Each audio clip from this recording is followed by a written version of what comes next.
हर इंसान में कोई ना कोई खूबी जरूर होती है। जो लोग अपने अंदर की छुपी हुई खूबी को पहचान लेते हैं वो उसे अपने करियर बनाकर जिंदगी के सफर में कामयाबी की ओर बढ़ते चले जाते हैं। जो लोग अपने अंदर के छुपे हुए हुनर को नहीं पहचान पाते वो एक सामान्य जिंदगी जीते रहते हैं। आज की जो कहानी मैं आपको सुनाने जा रहा हूं, ये कहानी एक 17 साल की लड़की की है। मैं कहानी पे आऊं उससे पहले आपको एक सॉन्ग सुन लेना चाहिए। ऐ मेरे प्यारे वतन, ऐ मेरे बिछड़े चमन, तुझ पे दिल कुर्बान, तू ही मेरी आरज़ू, तू ही मेरी आबरू, तू ही मेरी जान। दरअसल इस लड़की का टैलेंट देखने के बाद जब लोगों ने, उसके मिलने वालों ने, उसके स्कूल में उसके शिक्षकों ने देखा तो इससे कहा, बेटा तुम्हारे अंदर तो टैलेंट की कोई कमी नहीं है, तुम चाहो तो अपने टैलेंट के सहारे मुंबई का सफर तय करिए और आगे बढ़िए। वाकई उसको ट्रेन तो मुंबई की ही पकड़नी थी, मगर ट्रेन वो गलत पकड़ लेती है और वो ट्रेन पहुंच जाती है झारखंड। उसके साथ जो झारखंड में होता है उस लड़की ने या उसके मिलने वालों ने कभी कल्पना भी नहीं की थी। आदाब, नमस्कार, सत श्री अकाल। मैं उस्मान सैफी। आज की जो सच्ची घटना मैं आपको सुनाने जा रहा हूं, ये सच्ची घटना है मेरठ मंडल की। दरअसल उस लड़की का नाम और जगह मैं पूरी तरह से क्लियर नहीं कर सकता क्योंकि मुझे इस बात की इजाजत नहीं है। दरअसल एक लड़की है जिसकी उम्र 17 साल है। वो लड़की जब एडमिशन लेती है, जब कक्षा 8 में थी और 9th क्लास में एडमिशन लेती है तो स्कूल में जाती है तो वहां का माहौल कुछ अलग तरह का माहौल था। सुबह और शाम की 2 शिफ्टों में लगभग 5000 लड़कियां पढ़ती थीं। उन लड़कियों को देखने के बाद जो उसने देखा इस विद्यालय के अंदर, उसने कभी कल्पना नहीं की थी कि विद्यालय के अंदर ऐसा भी होता है। दरअसल लड़कियां अपने घर वालों से छुपाकर मोबाइल लेके आती थीं, मोबाइल पे चैटिंग करती थी, वीडियो कॉल करती थीं। साथ ही उसने और भी कुछ देखने की कोशिश की तो टॉयलेट के अंदर जाकर लड़कियां सिगरेट भी फूंकती थीं और भी कई लड़कों से अलग अलग दोस्तों से दोस्त बनाती थीं, बातचीत करती थीं। मतलब कॉलेज का जो माहौल था, विद्यालय का जो माहौल था वो उसके हिसाब से नहीं था। अभी वो छोटे विद्यालय से निकलकर एक बड़े विद्यालय की ओर कदम रखा था और यहाँ उसने जो देखा वो अपने आप को असहज महसूस कर रही थी। इतनी सारी लड़कियां जो उसने एक साथ देखी थी, हालांकि वो लड़की जरूर थी लेकिन बाल अपने लड़कों जैसे रखती थी। उसका बात करने का स्टाइल हो, उसका पहनावा हो, जो भी कुछ था वो लड़कों जैसा रहा है अभी तक। इसलिए वो अपने अंदर लड़की कम और लड़का ज्यादा समझती थी। जैसे जैसे आगे वक्त बढ़ता है वैसे वैसे उसे एक बार एक अवसर मिलता है एक गाना गाने का। 15 अगस्त 2014 का ये वाकया है। जब उसे गाना गाने का अवसर मिलता है, वो गाना गाती है तो जो गाना अभी आपने सुना था वो पहला गाना था उसका। उसको सुनने के बाद विद्यालय के जितने भी छात्राएं हैं, जितने भी शिक्षक शिक्षिकाएं हैं, उसको देखकर सम्मोहित हो जाते हैं, खुश हो जाते हैं। कहते हैं कि इस लड़की के अंदर तो जबरदस्त टैलेंट है। वो हॉल, वो जगह तालियों से गुंजायमान हो जाती है। तालियों से की गड़गड़ाहट से जब आवाज आती है तो ये लड़की खुश हो जाती है कि वाकई क्या उसने इतना अच्छा गाना गाया है। मंच से उतरती है तो पहले ही घोषणा हो जाती है कि इस बच्ची को ये पुरस्कार दिया जाता है, यानी कि कुछ नगद पुरस्कार था। जब उसको दिया जाता है तो वो खुश हो जाती है। उसके छोटे छोटे बालों को देखने के बाद कितनी ही लड़कियों ने अपने बाल कटा दिए। खुद उस लड़की का दावा है कि लगभग 5000 बच्चों में से 350-400 लड़कियों ने अपने अपने बाल कटा दिए थे। उसके जैसा वह बनना चाहते थे, उसके जैसा वह दिखना चाहते थे। हर कोई कहता था, दीदी आपके अंदर तो बहुत टैलेंट है, आप तो बहुत अच्छा गाती हो, आप ट्राई करो तो मुंबई में तो आपको यूं ही गाने का मौका मिल जाएगा। उसके लगा उसको दिमाग में कि शायद मेरे अंदर ये टैलेंट है और उस टैलेंट को उसे आगे बढ़ाना चाहिए। इसके लिए उसने अपने माँ बाप से बातचीत की और उसने कहा कि पापा मम्मी, मैं कुछ करना चाहती हूँ अपनी ज़िंदगी में, अपने सपने लेकर आगे बढ़ना चाहती हूँ और मुझे लगता है कि मेरे अंदर एक बहुत अच्छा सिंगर छुपा हुआ है। मैं गाऊंगी तो लोग सुनेंगे, देखेंगे और आपका भी नाम होगा, हमारे इस कॉलेज का, हमारे इस शहर का नाम होगा, हमारे ज़िले का नाम होगा। जब वो बार बार ये बात कहती है तो वाकई ये अपने आप में किसी भी माँ बाप के लिए बहुत अच्छी बात होती है कि उनका बच्चा अब आगे बढ़ना चाहता है, अपने सपने के साथ आगे कुछ करना चाहता है। इस घर में पहले से ही 3 लड़कियां हैं, 1 बेटा है। दोनों बेटियों ने अच्छी पढ़ाई की है, दोनों ही जॉब कर रहे हैं। ये तीसरे नंबर की बेटी है और इसके माँ बाप ने उसको बड़े नाजों से पाला था।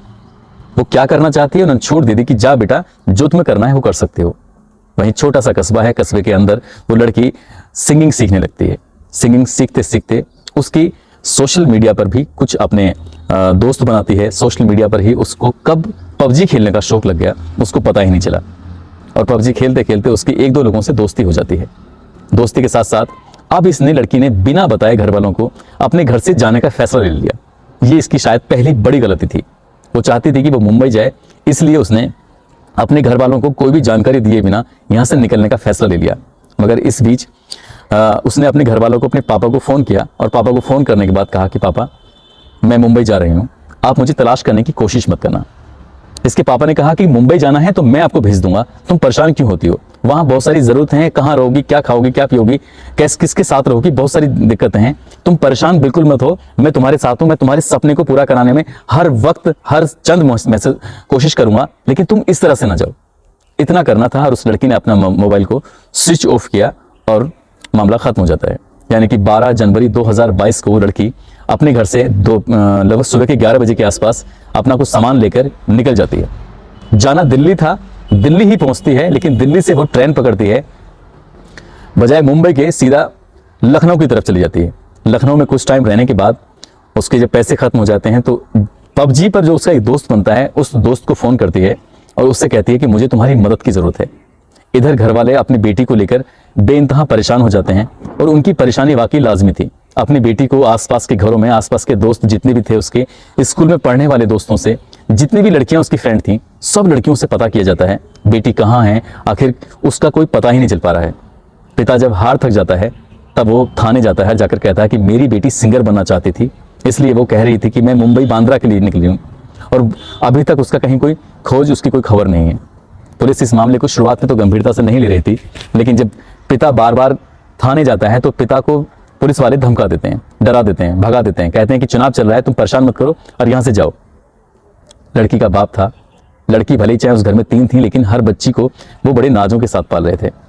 इसके बाद जब कोई सफलता नहीं मिलती है तब वो एक भले व्यक्ति को फ़ोन करके पूछते हैं कि मुझे क्या करना चाहिए। सीधा ही वो भला व्यक्ति उसको एसएसपी का एक रास्ता दिखाता है, नंबर देता है कि आप एसएसपी से बात करिए। एसएसपी के पास जाने के बाद कहते हैं कि साहब मेरी बेटी घर से चली गई है नाराज होकर, हो सके तो प्लीज उससे वापस करा दीजिए। एसएसपी इस मामले को बड़ी गंभीरता से लेते हैं और संबंधित थाने में फोन करके कहते हैं कि इस लड़की को जल्द से जल्द तलाश करके निकाला जाए, अगर लड़की नहीं आती है तो आपके खिलाफ कार्रवाई की जाएगी।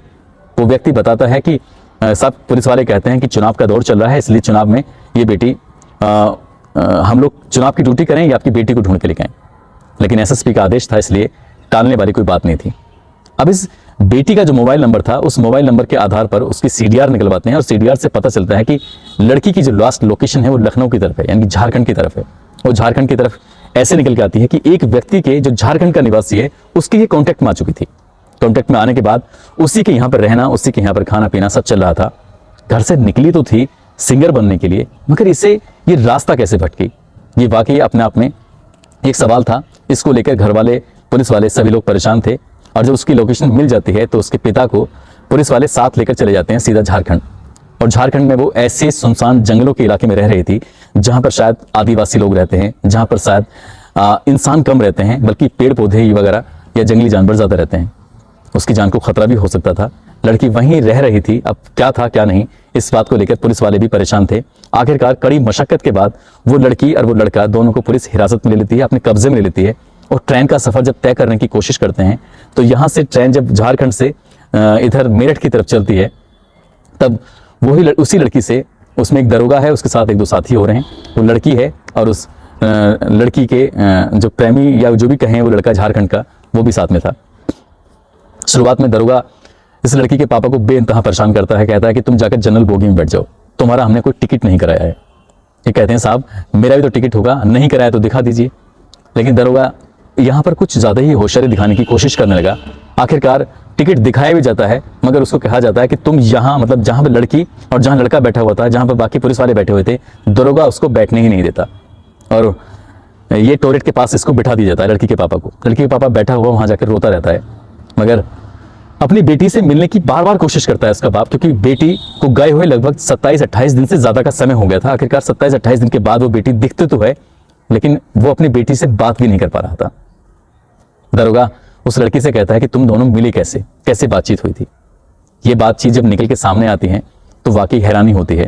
दरअसल हुआ कुछ यूं था कि लड़की गाना गाती थी और इसी सिंगिंग से, इसी पबजी से, इसी इंस्टाग्राम जैसे सोशल साइट्स के माध्यम से ये दोनों आपस में मिल जाते हैं। जब दरोगा को ये पता चलता है कि गाना गाती है तो वो कहता है कि एक गाना जरा गाना सुनाइए। लड़की जब ट्रेन में अपनी फुल आवाज़ में गाना गाती है, एक सॉन्ग गाती है, तो लड़की के पापा को वाकई खराब लगता है कि बेटी गई तो थी मुंबई में कुछ बनने के लिए, लेकिन ये ट्रेन में दरोगा जी क्या काम करा रहे हैं इससे। वो जाकर कहते हैं कि मेरी बेटी से ये सब मत कराओ, मुझे बहुत बुरा लग रहा है। दरोगा कुछ भी नहीं देखता और उसके बाप को एक के बाद एक कई तमाचे मार देता है और कहता है कि अगर तुमने यहाँ आने की दोबारा कोशिश की तो बहुत मारा जाएगा। बाप इतना परेशान होता है कि करे तो क्या करे, उसको फिर टॉयलेट के पास जाके बिठा दिया जाता है ट्रेन के अंदर। वहीं बैठा बैठा रोता रहता है। लगभग 24 घंटे का सफर था, यानी कि लगभग 1600 किलोमीटर का ये ट्रेन चलने वाली थी और 1600 किलोमीटर तक ऐसे ही वो लोग गप्पे हाँकते आते हैं, गप्पे हाँकते चले जाते हैं। लड़की आती जरूर है। जब इस मामले की जांच पड़ताल होती है तो पता चलता है उस लड़की के साथ गलत होता है। मामला 376 की धारा में दर्ज होता है, साथ ही पोस्को एक्ट लगाया जाता है। पुलिस को मजबूरन उस लड़के को गिरफ्तार करके जेल भेजती है। लड़की अब कुछ टाइम के लिए नारी निकेतन जाती है, इससे पहले ही वो CWC कार्यालय चली जाती है। इसी बीच में दरोगा अब इस लड़की के बाप से कहता है कि हमारे जो पैसे खर्च हुए हैं हमें पैसे वापस चाहिए। करीब करीब 40 या 50 हज़ार रुपये के आसपास खर्चा है। वो गरीब आदमी बोलता है कि साहब मेरे पास तो इतना पैसे ही नहीं है, और जब मैं SSP साहब से मिला था तो SSP साहब ने मुझसे कहा था कि तुम्हें कोई खर्चा भी नहीं करना पड़ेगा, जो भी है आप इसी खर्चे से चले जाइए, दरोगा जी आपको लेके चले जाएंगे, मेरे पास कोई पैसा नहीं है। तो दरोगा फिर डांटता डपटता कहता है कि अरे कैसी बात कर रहे हो, ये जो पैसे हैं वो आपको देने ही पड़ेंगे, और आप नहीं दोगे तो SSP से दिलवाओ। बोले साहब मैं आपके साथ SSP साहब के यहाँ चलने को तैयार हूँ। दरोगा की हिम्मत देखिए कि वो SSP दफ्तर तक उस व्यक्ति को लेके जाता है और SSP अंदर बैठे हुए हैं। और इसी बीच में जब ये दरोगा ये दोनों वहाँ मौके पे मौजूद हैं तो अचानक से दरोगा गायब हो जाते हैं। वो व्यक्ति SSP के दफ्तर में खड़ा रहता है। कुछ देर बाद से फ़ोन आता है कि आपकी बेटी CWC कार्यालय से मिल जाएगी, उसको ले जाइए। जब उस व्यक्ति से मेरी बातचीत होती है तो वो व्यक्ति बताता है कि मेरी बेटी जब घर से निकलती थी सिंगिंग सीखने के लिए, कुछ बनने के लिए, अपने अंदर के टैलेंट को और निखारने के लिए, तो लगभग 4 महीने तक वो लड़का झारखंड वाला वो यहीं रहा था। उसकी लड़की के उस शहर में, उस कस्बे में जहां वो रहती थी, वो अपने ट्रेनिंग सेंटर पे नहीं जाती थी बल्कि उस लड़के से मिलती थी। यानी कि उसका टैलेंट तो था मगर वो रास्ता जरूर भटक गई थी, और रास्ता ऐसे भटकी कि 4 महीने उस लड़के के साथ इर्द गिर्द रहती है और उस लड़के से उसके शायद रिलेशन भी बने बताए जा रहे हैं। हालांकि बनते हैं नहीं बनते हैं ये पुलिस की जांच का विषय है, पुलिस इसमें तय करेगी। लेकिन लड़की ने जो रास्ता अपनाया था, जो उसका टैलेंट था, उस अपने हुनर को पीछे छोड़ते हुए वो गलत रास्ते पर चली जाती है। और यही कारण था कि जिस दिन उसको मुंबई के लिए निकली थी कि मैं अब मुंबई जा रही हूँ, काश उसने अपने माँ बाप से सच बताया होता कि वो मुंबई नहीं बल्कि कहीं और जा रही है, तो शायद रास्ता नहीं भटकती। फिलहाल पुलिस ने उसके दोस्त को गिरफ्तार करके जेल भेज दिया, जिसको वो दोस्त बता रही है, और उसकी जिंदगी कब तक सलाखों के पीछे गुजरेगी कुछ भी नहीं पता। जांच में ये भी पता चलता है कि उस लड़के का बाप नहीं है, बहन है और माँ है। बहन और माँ झारखंड में क्या कर रही होंगी, कैसे अपने बेटे की, कितना अपने बेटे को लेकर परेशान होंगी। साथ ही इस लड़की के माँ, उसके पापा, इसकी और बहन भाई कितने परेशान हैं, सहज ही अंदाजा लगा सकते हैं। मगर जो इसके अंदर था उसे अगर कुछ करना ही चाहिए था तो सोशल साइट्स के थ्रू, जैसे फरमानी नाज का आपने नाम सुना ही होगा, फरमानी नाज ने एक गाना गाया, वो रातों रात स्टार बन जाती है। 3.5 मिलियन उसके सब्सक्राइबर हैं, लाखों करोड़ों लोग उसको देखते हैं। तो टैलेंट अगर आपके अंदर है तो आप छिपा नहीं सकते, बल्कि आप आज सोशल मीडिया के माध्यम से उसे दिखा सकते हैं। लेकिन जिस घर में जिस लड़की को पूरा प्यार मिल रहा था, उसकी हर ख्वाहिश को पूरा किया जा रहा था, उस लड़की ने झूठ से शुरुआत करके अपने टैलेंट को तो खत्म कर दिया। एक गलत रास्ते पे जाकर उसने अपना न केवल गलत ट्रेन पकड़ी बल्कि गलत ट्रैक भी पकड़ा, और उससे आज उसकी जिंदगी एक ऐसे दोराहे पे आकर खड़ी है जहां से वो हो सकता है कि वापस आकर अपने टैलेंट को फिर से निखारे, हो सकता है कि वो और भी दलदल में घुसते चले जाए।